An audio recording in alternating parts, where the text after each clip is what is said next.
Yeah, so my name is Bjorn Niclas. I'm the founder of Rocky.com, which is a music NFT platform built to empower musicians, make new revenue streams with the use of NFTs as collectible pieces of music. So I'm here today to discuss music NFTs and our platform and the industry in general. And next to me here I have Andreas from a fellow Swede. Yeah, exactly. So, I guess you're what they call an expat now, or living in the state for so long. But I'm living in Stockholm. Andreas Bigert is my name, and I work for another blog. And we're doing NFTs that tune into the royalty streams of world-renowned music. So when you're holding one of our NFTs, you will get shares of the percentage of royalties paid out to the artist. So that's our concept. Yeah, take it away. Yeah. Oh, Haitham is here. Haitham. Welcome, Haitham. Yeah, nice to see you, man. My name is Byron Booker. I'm the founder of Talent.io. That's TALYNT.io. It's also an NFT platform marketplace for artists, primarily musicians. And it's similar to Royal.io, which is, fans can get fractional ownership in the streams. One thing that kind of sets us apart is it comes with a streaming platform. So right now, we're doing one with Cisco and JD Pantasia, who is a reggaeton artist. We're re-releasing the Thong song. It's called La Thong. So fans can go, they can purchase it, get fractional ownership. They get the top prize that can be in the Metaverse universe video. All kinds of cool stuff that we're doing. And the concept is for them to be able to subscribe, unlock kind of a Patreon type platform. So it comes with a streaming platform. So that's what we do. Hello everyone, I'm Bouquet and I'm the founder of House of Queens, and House of Queens is an NFT project that we empower women and men in this industry through music and NFTs. And yeah, we do this, we teach our holders how to DJ, and we give them like a platform. Like we recently partnered up with Tripexar, which is a DJ platform. We teach our holders like music production skills, and and also we recently partnered up with L'Oreal, and we give our holders like some discounts and some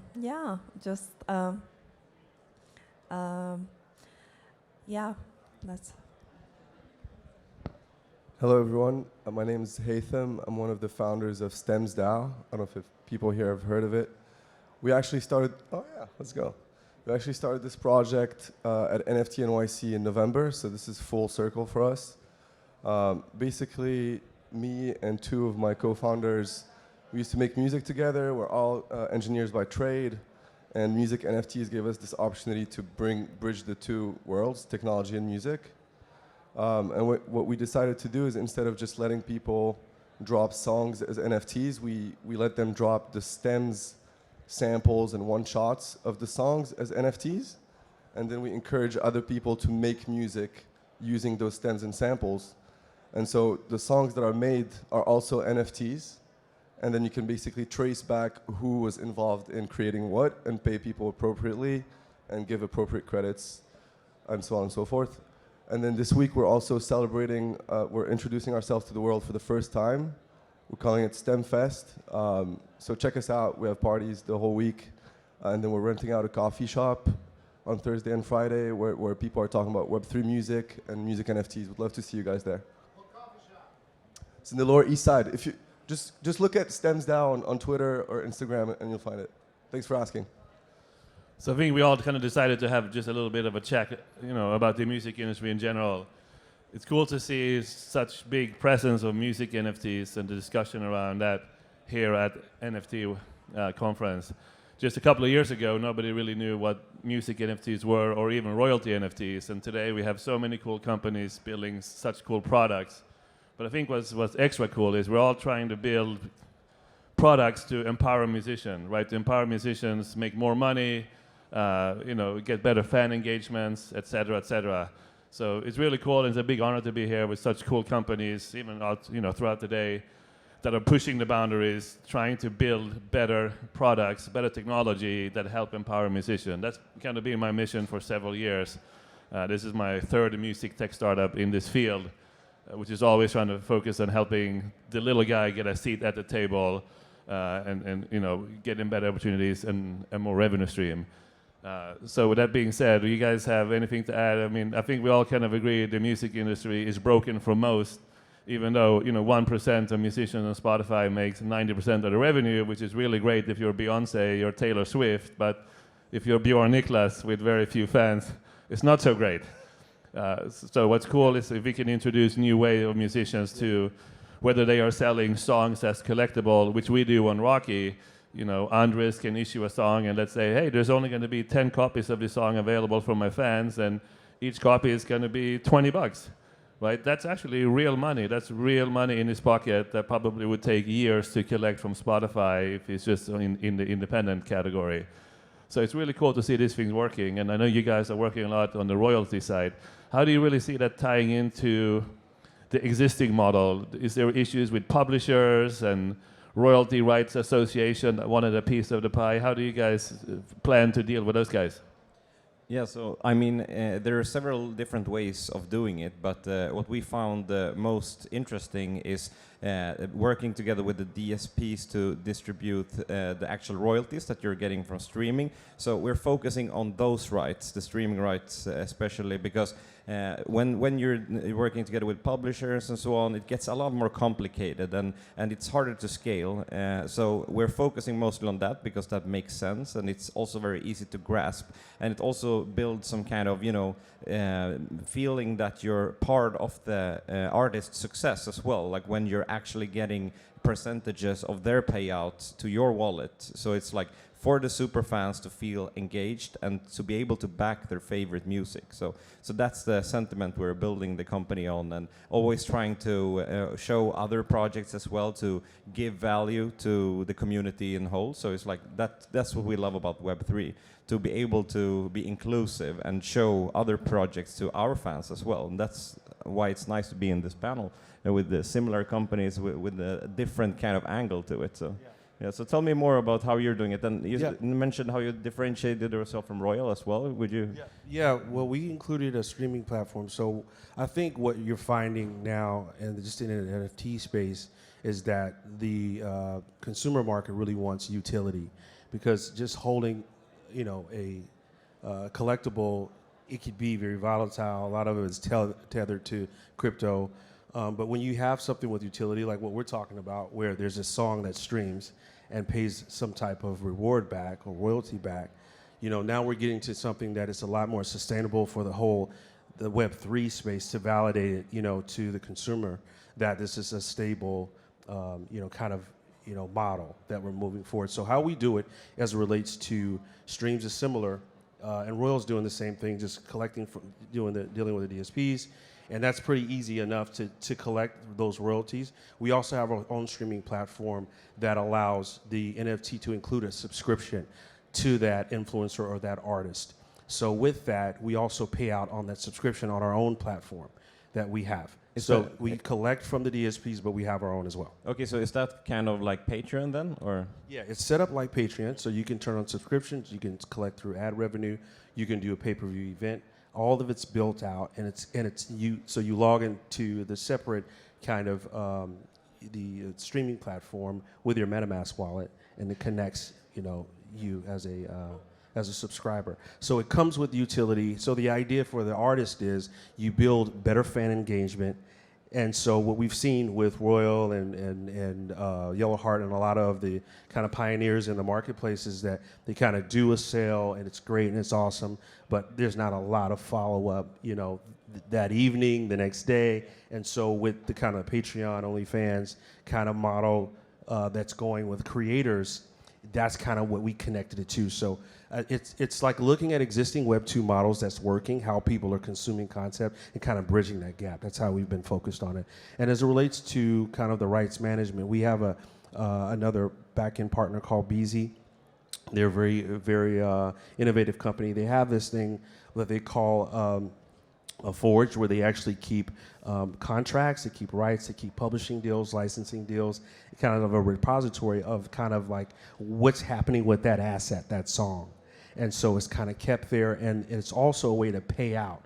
We use the same system that they have to pay out royalties to all the fans, as well as the publishers and the writers and whatnot as well. So that's how we're doing it.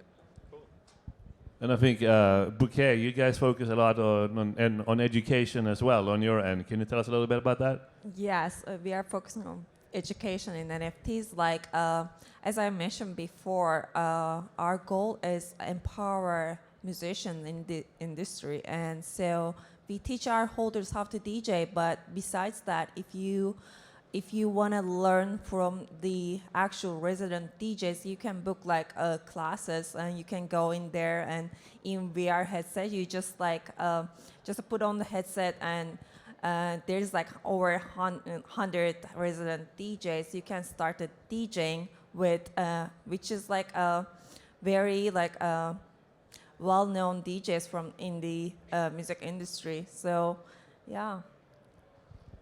Is it something that streams some of these? Streams, yeah. We use Twitch, and we have plays now, and also we are working on this dancing game.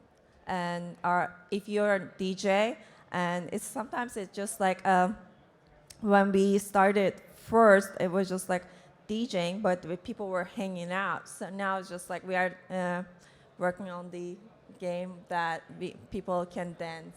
Oh, cool. Yeah. Very cool. I think what's very cool what Haitham is doing with stems. You know, I'm a amateur producer myself, amateur DJ back in the day. But I think the idea of being able to buy stems as NFTs, and I can incorporate that into my own song, and that gets tracks back if that song gets released, or revenue is being generated somewhere, that it will trickle back to the original producer of that stem. So how do you guys plan on rolling that out?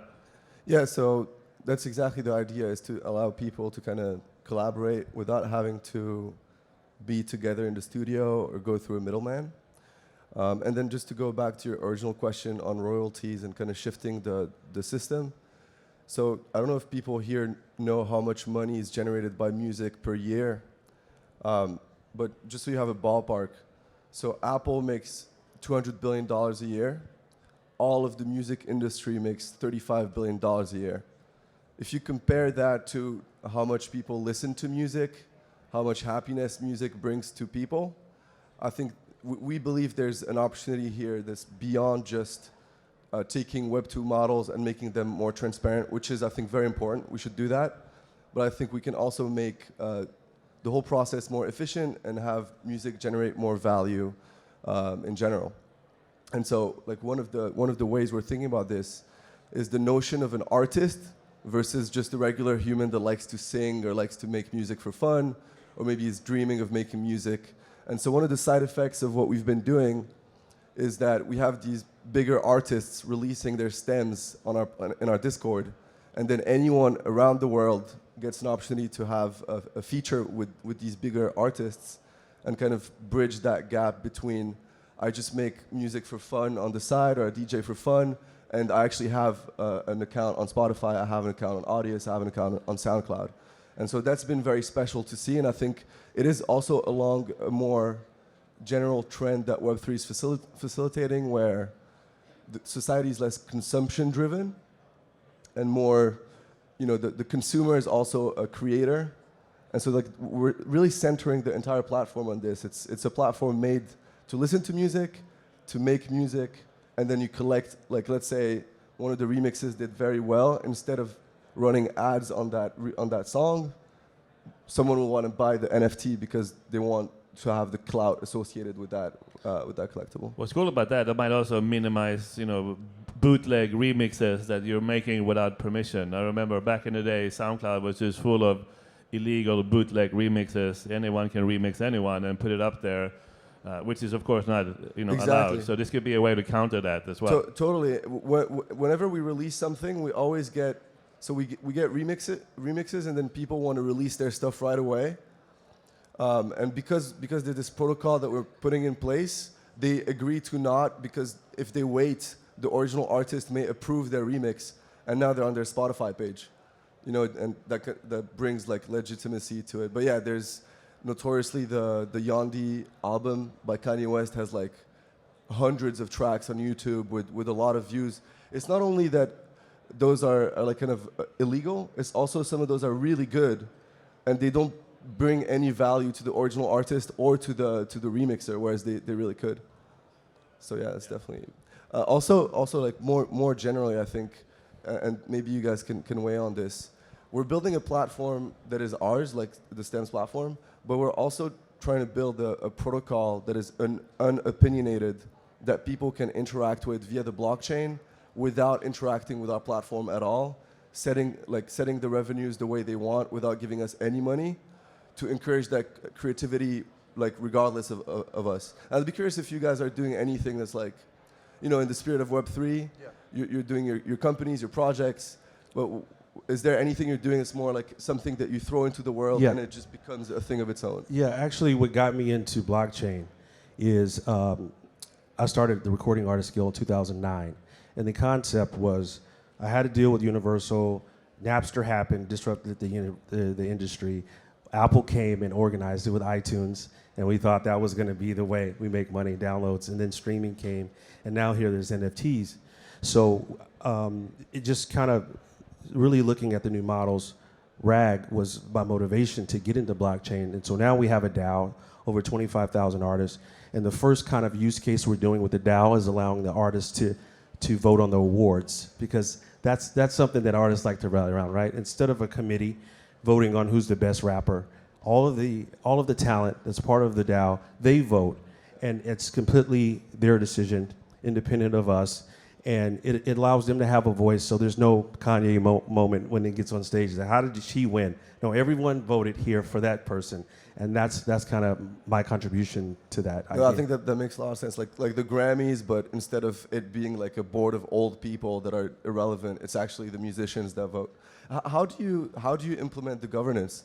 Because we find that having like a token is kind of very dangerous for. Yeah, sorry. Go for it. I guess we're about to wrap, but I'd love to chat with you about it. You guys can go to rag.org to find more about that. But it's a pretty cool system how we do it. So we have a really interesting group here, a very diverse group. So we're actually going to open up the time a little bit for questions. So we have about like 5 minutes. So if you have any questions, please, please just raise your hand, and I will hand the mic over and let you get going. Okay? All right, here we go. How do you put governance in the token, and what are some of the risks? Okay. Yeah, go for it. All this is new territory. We ends in October. The first fans, them to artists, we're allowing the first round to just be fan engagement, and we're utilizing technology to the second part of that we have not got to yet, and that's going to be where just the and all of their votes going to be, and they will for the top 10 in each category, and it's going to be how that they'll do it. So we haven't gotten into the weeds. We've galvanized. We've got a roadmap to kind of test it, and I'm definitely to other people in the about the governance. Any problems yet? Because to that point, right now the voting is going on for the public fan, where it's just the members voting in the second round. You recognize they own NFT? How do you know someone that owns? Well, like there's kind of online contest software that's out there for awards, music awards. So we're using some software that we license. Basically recognizes I mean, it's not completely clear, it's not on the blockchain, the first part of it, but it'll kind of see where it is for the first round to kind of weed down from the thousands in each category. That's kind of how we're using existing software for the first part of it.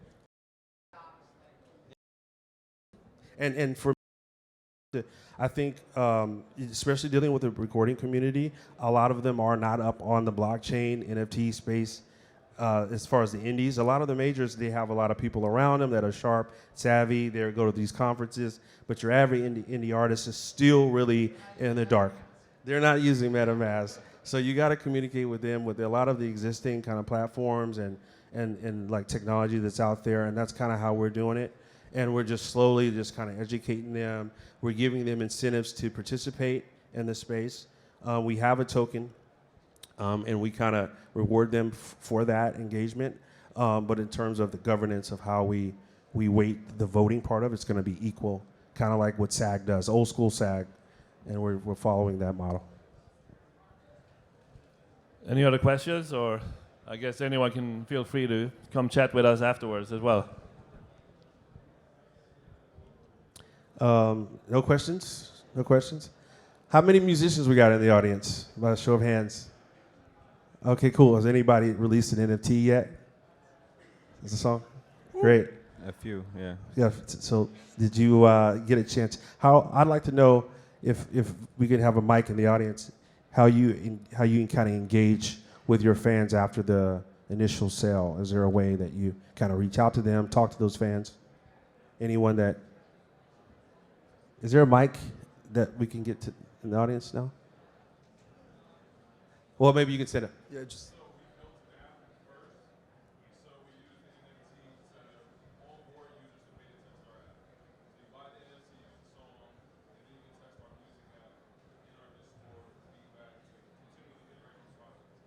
Okay, great. So you just reach out to them via email, and then okay.